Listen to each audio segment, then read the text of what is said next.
The rope went slack in her hand a half-second before she understood what that meant. One heartbeat she was tethered to the mountain, to her unit, to safety. The next, she was hanging by nothing but the strength of her own fingers, 300 feet above a valley that did not care whether she lived or died. Somewhere above her, a knife had just done its job. And now Sergeant First Class Elena Ruiz had a choice to make in the space of a single breath. Freeze or climb. Before I tell you what happened next, tell me in the comments where you're watching from. I love knowing who's listening. The exercise was supposed to be routine. A live cliff face ascent, part of an annual readiness drill for a mixed unit training in the high country, the kind of climb every soldier in that platoon had done a dozen times before with rope, harness, and a team above them calling encouragement into the wind. Elena had done it herself more times than she could count. She was not the strongest climber in her company, and she had never pretended to be. What she had, instead, was something harder to teach: the refusal to let go. Her drill instructors back at basic had called it stubbornness. Her mother, watching her daughter enlist against every wish she'd had for her, had called it something closer to fear dressed up as courage. Elena had never corrected her. Maybe both women were right. She had grown up 2 hours from the nearest mountain, in a flat little town where nobody climbed anything taller than a water tower, and she had spent her whole childhood being told, gently and not so gently, what a girl like her was supposed to want. A steady job, a quiet life, somewhere safe. She had wanted those things too, once. But safety had never made her feel alive. And somewhere in her 20s, she had realized that the life everyone kept describing to her was a life meant for someone else. So she left. She trained. She earned her stripes the slow, unglamorous way, and when her unit was chosen for this high-altitude exercise, she had felt something she rarely let herself feel out loud: pride. That morning, the sky had been an impossible blue, the kind that makes a person forget how thin the air really is at that height. The wind carried the mineral smell of rock and old snow. Below her, dust drifted lazily in shafts of sunlight, catching for a moment before disappearing into the drop. Her hands, chalked and steady, had found their first holds easily. Above her, her squad leaned over the ridge, calling down instructions, their voices bouncing strangely off the stone. It should have been just another training day. Routine had a way of making people forget that mountains do not forgive mistakes.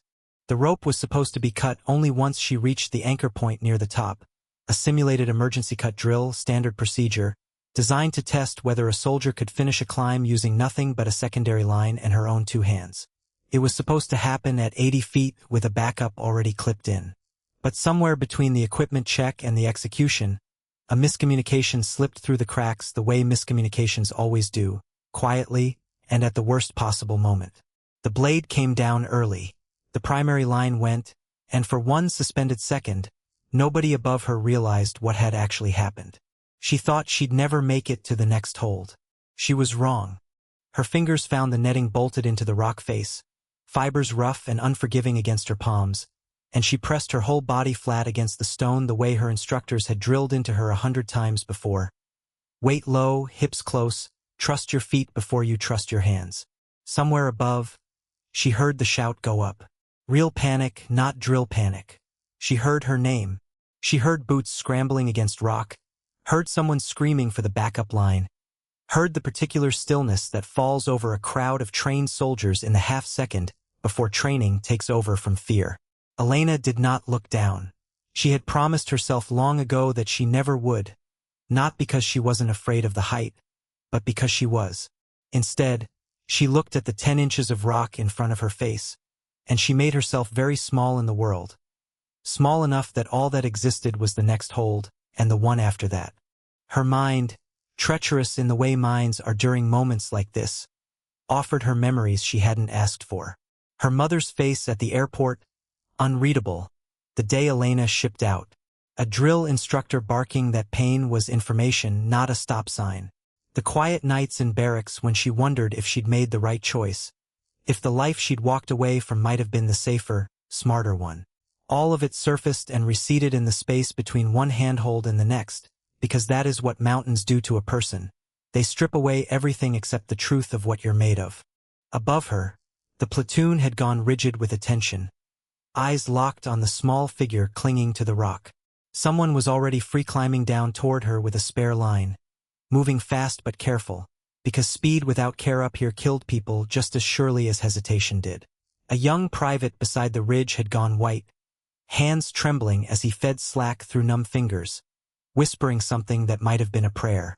Nobody spoke above a murmur. The wind seemed, absurdly, to hold its breath along with them. This is the part of the story where the audience is meant to wonder whether the system failed her, or whether she failed herself by trusting a rope she had no real reason to doubt. But the truth was messier than blame. Nobody up on that ridge had wanted her to fall. The soldier who cut too early had made an honest, terrible mistake, the kind that happens when adrenaline outruns communication, and in the moment right after, his face carried a grief that would follow him long after the mountain forgot her name. It would have been easy later for Elena to be furious. It would have been fair even. But in the middle of the climb, with her arms burning and her breath ragged in her chest, there was no room left for anger. There was only the rock and her hands and the decision to keep going. She found a crack wide enough for 2 fingers and drove them in until her knuckles scraped raw. She found a lip of stone barely the width of a coin and trusted it with her full weight. Somewhere in the climbing, the fear did not disappear. It never does, not really, but it stopped being the loudest voice in the room. What replaced it was something quieter and older, something that didn't need to be told twice. Survival has a rhythm, and Elena's body, trained through months of exhaustion and repetition, remembered that rhythm even when her mind wanted to panic. Below her, the valley spread out in impossible beauty, indifferent to the drama unfolding on the rock above it. Snow clung to distant peaks in white ribbons. Somewhere far off, a hawk rode a thermal in lazy, unbothered circles. It would have been the kind of view worth stopping for on any other day. Then, 20 feet from the top, her boots slipped. For one terrible instant, gravity reintroduced itself. A gasp went up from the ridge, sharp, collective, the sound of a dozen people feeling the same jolt of horror at once. Elena's body swung sideways, her shoulder screaming, one hand barely catching the netting before her full weight tore free. She hung there for a heartbeat that felt like a year, boots scrabbling for purchase against smooth stone. Every muscle in her arm lit up with fire. She thought about letting the fear win. She was wrong to think she would. Somewhere in that suspended second, she found the smallest ledge with the toe of her boot, enough to take a fraction of the weight off her screaming arm, enough to breathe, enough to reach. Her fingers found the netting again. She pulled. The soldiers above moved like a single organism now, no longer individuals but one coordinated will. Hands reaching over the edge in unison, voices rising together into something between a command and a prayer. The rescue line snapping taut as the private who'd nearly gone numb with fear rediscovered his hands and hauled with everything he had left. When Elena's fingers finally closed around solid rock at the summit's edge, 3 sets of arms closed around her wrists at the exact same moment, hauling her the last few feet over the lip of the cliff and onto flat ground. For a moment, nobody said anything at all. Then the whole ridge erupted, not in cheering exactly, but in something rawer, closer to relief breaking loose all at once. Someone was laughing and crying in the same breath. Someone else had dropped to their knees simply to touch solid ground alongside her. The soldier who'd cut the rope too early stood apart from the others, his face gray, waiting, Elena guessed, for her to say the words that would let him carry the blame properly. Instead, she reached out, took his shaking hand in her raw, bleeding one, and told him the only thing that mattered, that he had made a mistake, and mistakes were the price of training people to survive real ones. That the mountain hadn't cared about fault, that she was still here. It cost her nothing to forgive him, and it gave him back everything. Because kindness doesn't vanish. It waits, and it finds its way back. She had climbed that mountain believing she needed the rope to survive it. She left it understanding that the rope had only ever been a promise, and that some promises, when broken, reveal exactly what a person is made of underneath. If this story moved you, tell us in the comments what part hit you hardest, and don't forget to subscribe.